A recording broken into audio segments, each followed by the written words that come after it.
Welcome back, everybody.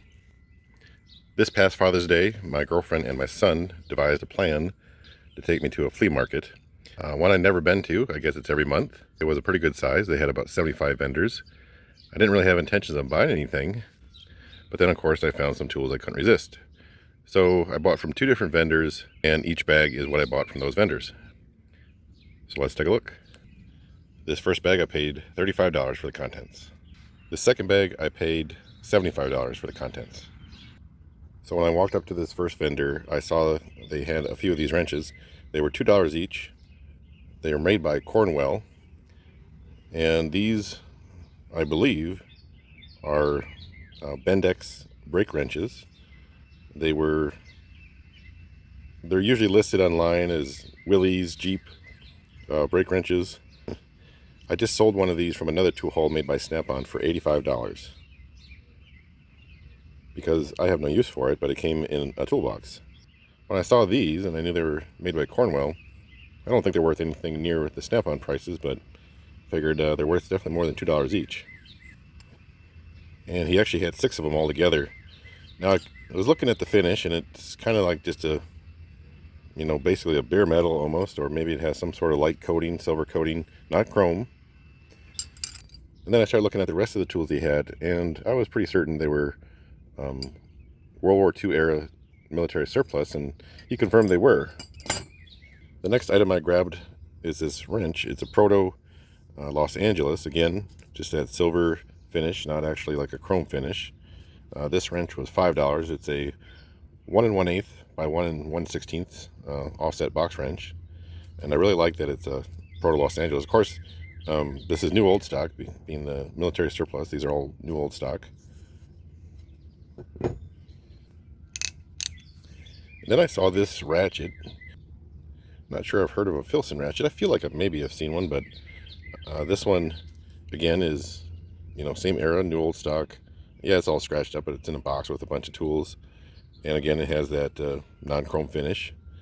But it's a 1/2-inch drive. Filson, USA. Not real familiar with that company. Not sure where they were located or what they made. But for $4, I definitely had to grab that. Next, I found this fence pliers. It's kind of got like a black painted coating on it. It was $2.50. I don't see a maker's mark on it anywhere. I checked inside the handle. I checked just about everywhere I could. If you can pick that up, it actually says button pliers. Now, I know that maybe multiple people made button pliers, or what they called button pliers, but I'm familiar with Utica making button pliers. So I don't know if this is actually a Utica. Sometimes back in the day, the military contracts, they didn't have the branding on some of the tools. So I don't know if that's one of the cases where they didn't brand the tool. There's no branding as far as USA, which I'm sure they are, and no branding as far as company goes. But for $2.50, I couldn't pass these up. I found this next piece fairly interesting. Something I had not seen before, not had before. The name is covered up, but I believe it's an Amp brand, or is it maybe Ampco? I'd have to take the tape off, I guess. This was a $6 wrench, and it's a 7/16 by 3/8 12-point offset. As you can see from the finish, it's a brass non-sparking wrench. And I'll assume this was probably a military issue. So I thought that was really cool. Kind of had to have it once I saw it. Never had something like this before. I've had, like, I believe, pliers and maybe adjustable wrenches, but never a wrench like this. And the tools I showed you so far came up to $29. And then I said, how about $35 if I take all 7 of these adapters, these universal adapters? And again, these are same era, same type of finish, but these are plum. It's a WF24. Now, they're not actually stamped USA. I feel really confident that they are made in the USA. And some of these are a little dingy, but I think if I put them in my tumbler for an hour or two, they would kind of be polished up a little bit, cleaned up for sure. And I thought $1 a piece. Well, I mean, actually, I paid $6, I guess, for 7 of them, so less than $1 a piece. I just could not pass up on these. But I do find it interesting that all these are very loose in the joint. I'm thinking that's just how they made them back in the day. So that finished off the $35 bag. So moving on to the $75 bag, the first thing I saw at this gentleman's table was this Red Devil, I think they're called a glazing point driver or glazier point driver or something like that.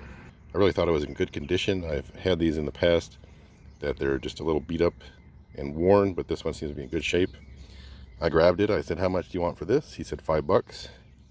And I knew I had to go shopping at his table because these are worth a lot more than $5 if you've ever tried to buy one online. And they also threw in a pack of new old stock diamond glazier points. So I think this alone was worth $5, and he threw that in with it. So that was the first thing I got from that gentleman. And then they had some cardboard boxes laying on the ground, and I started going through them. And the first couple things I found were these Klein pliers. And I've had a lot of Klein tools, mostly screwdrivers and like lineman pliers and stuff like that. But I don't see the slip joints too often. So I thought these were really cool. And at this point he didn't have anything priced, so I just made a pile. And as I continued to look through the bag, I found this set of Klein pliers. This is a hose clamp pliers. And again, something unusual I hadn't seen before. And I'm still going through the same bag, and I found this set of pliers. Not 100% sure of the purpose. Obviously it's a cutter. I don't know if it's like a cable cutter, but thought I'd grab it. Handles are in good shape. Overall it's in good shape. So like first three things out of the bag were all Klein. And this was also in the bag, a Klein Tools wire stripper crimper. Very good condition. That all came out of the first box I looked through. I might have said bag earlier, but they were in boxes. And then the second box had these two Craftsman like depth gauges.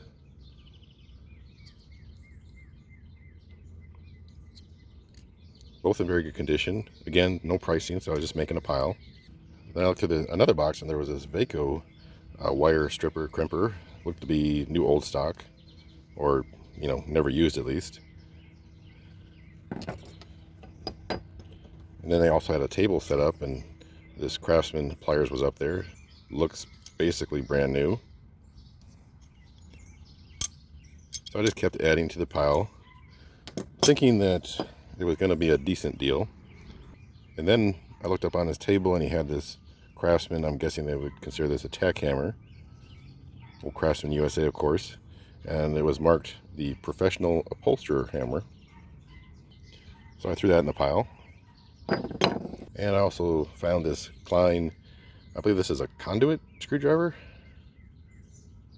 It's a 19360. And then there were these Armstrong ratcheting wrenches. And I liked them because they had the reverse lever on them. Not just like, where you had to flip them over. So added these three to the pile. And everything I've shown you so far, they said they wanted $40 for it. Well, they had one more thing I wanted. And I said, how about if you throw this in, I'll give you $70. And they came back and they said, well, how about $75? And I agreed. And it's a set of 10 Craftsman swivels. And these are the metrics. Now, somebody did shoot a little blue paint on them. That shouldn't be too hard to clean off. But it's a set of metric swivels, obviously made in the USA, V series, 10 to 19. And there's a little bit of surface rust started inside the sockets. Very light. And a little bit of blue paint. But other than that, I would say they basically don't even look like they've been used. So I figured this set was easily worth $35 to me anyway. It's hard to find this set. It's hard to find all 10 pieces.